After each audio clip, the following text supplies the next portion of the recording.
कर आपने किया और उस पर आपकी राय जरूर दी। इसके अलावा कौन से सेक्टर्स हैं, कौन से पॉकेट्स हैं विच यू थिंक नए साल के थीम के तौर पर उभर कर आएंगे?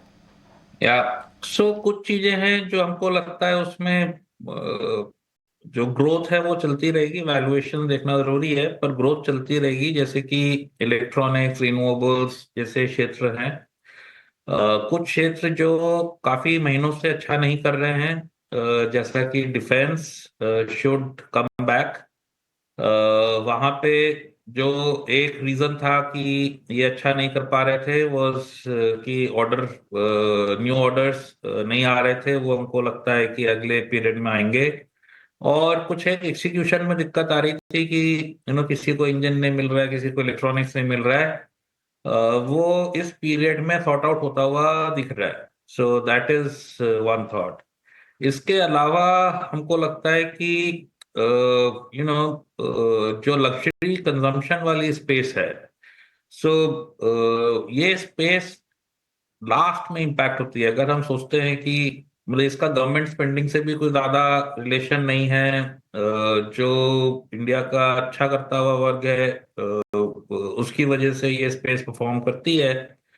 तो हमको लगता है कि ये space should continue to do well. So this is the mix. Some bit of what has been doing well will definitely continue to do well, and some bit of what has not done well in this year maybe will turn the corner.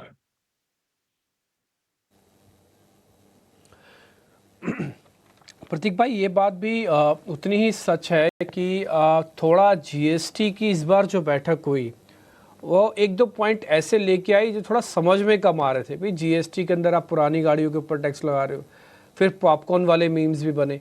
मैं ये नहीं कहता कि GST council की बैठक खराब है, मैं ये कह रहा हूँ बहुत अच्छी चीज़ है, आप बहुत ही रैशनल डिसीजन ले रहे हो। लेकिन कई बार जीएसटी की काउंसिल से बातें ऐसे निकल के आ रही हैं जिससे लगता है कि आने वाले दिनों में जो टैक्स का फियर है वो थोड़ा प्रिवेल करेगा। होगा क्या कि इससे इंडियन डायस्पोरा बाहर चला जाएगा, वो दुबई जाएगा, कहीं और बाहर जाएगा, ओवरऑल अर्निंग्स पे प्रेशर आएगा। ये शायद दिखेगा, हो सकता है लॉन्ग टर्म प्रोसेस हो 2-2.5 साल की। आप भी ऐसा ही फील करते हैं या फिर आपको लगता है नहीं गवर्नमेंट इज वेरी इंटेलिजेंट, वो बहुत जल्दी इसको मैनेज कर लेगी अगर ऐसा कुछ हो रहा है तो? नहीं, टैक्स के बेस में ब्रॉड बेसिंग की जरूरत है, ये सभी मानते हैं। ब्रॉड बेसिंग में जो बहुत बड़ा तबका हम छोड़ देते हैं उसको इंक्लूड करना बहुत जरूरी है। मैं नहीं कहता कि किसी गरीब पे टैक्स किया जाए, पर सारे फार्मर फॉर एग्जांपल गरीब नहीं होते। So that's one thought. So खैर, वो तो टैक्सेशन की बातें हैं, वो अलग हो गई। आज के दिन जो ये कंट्री ग्रोथ अपॉर्चुनिटी दे रही है, ये कईयों को अट्रैक्ट करती है। दुनिया में जो बड़ी इकोनॉमीज हैं उसमें ये हमारा समय है। We are growing strongly. उम्मीद है कि अगले कुछ सालों तक यहाँ पे ग्रोथ कोशेंट बहुत स्ट्रांग रहेगा। सो मतलब जो टोटल कॉम्बिनेशन है उसको पॉजिटिव